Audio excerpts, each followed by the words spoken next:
Donald Trump never hides the fact that he uses the country's outdated tax laws to his advantage whenever possible. But listen to this one. At 2 Trump-owned golf courses in New Jersey, the Republican frontrunner uses goat farms to dodge taxes, according to a Wall Street Journal analysis.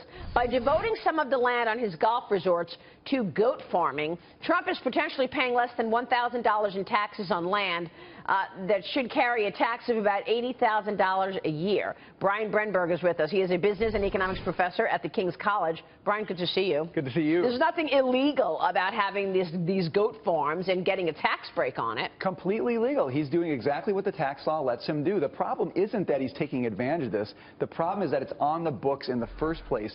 And it's just one of the laws that creates a completely unwieldy tax code that people like Donald Trump can take advantage of, but the small guy never figures it out. He can't do it. How long have we been talking about this outdated tax code at this point? It's unbelievable, and Since the last time and I take offense in the 80s. I take offense to him to saying he's dodging these taxes. He's not dodging anything. He's fulfilling his obligations. Yep. So this is ridiculous. And we look at the tax code, and it contradicts itself throughout, what, 800 pages? Nobody even knows. But it's getting back to Brian's point where, think about this. The biggest benefits of this beneficiaries of this tax code is the big corporations that are able to exploit and take advantage of it, and they're paying smaller effective tax rates than middle class and the lower class citizens. And the regulators know this. They still don't want to change the tax code. You know, we talk about inequality in this country an awful lot. One of the best ways you could address inequality is simplifying the tax code and giving people who don't have an army of tax lawyers and accountants to throw at it a chance to actually pay a fair rate on taxes. And so I think that's where the conversation has to move away from, does Trump pay a goat tax or not pay a goat tax, to what are we doing to actually reforming this thing to put people on a level playing field. It's not just goats that you get tax breaks on. It's livestock of all shapes and sizes. Alpacas. I've known people who raised alpacas on their land to get a tax break. Which is fine. I know. Stop bragging. No.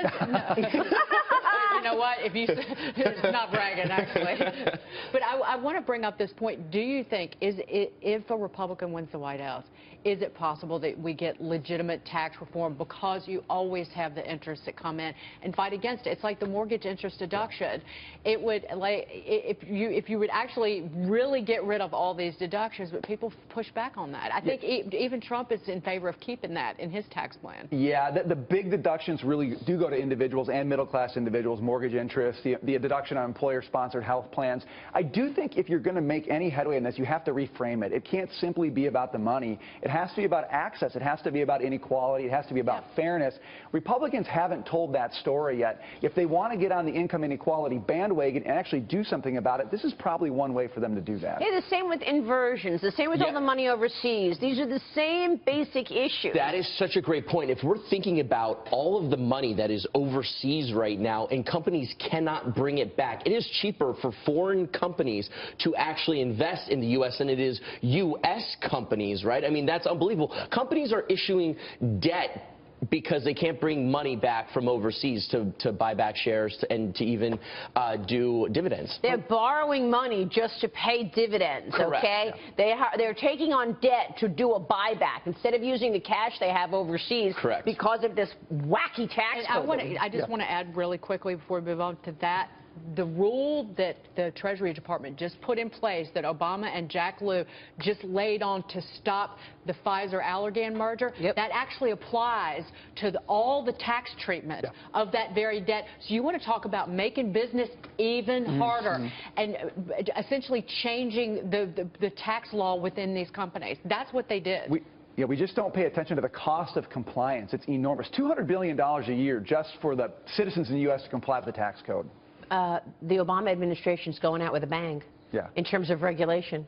Talk about government overreach. They directly targeted that Treasury rule at Allergan Pfizer. Pfizer walked away. Scary. When the government directly attacks. Brian, great stuff. Thanks so much for joining us this morning. Brian Brenberg joining us.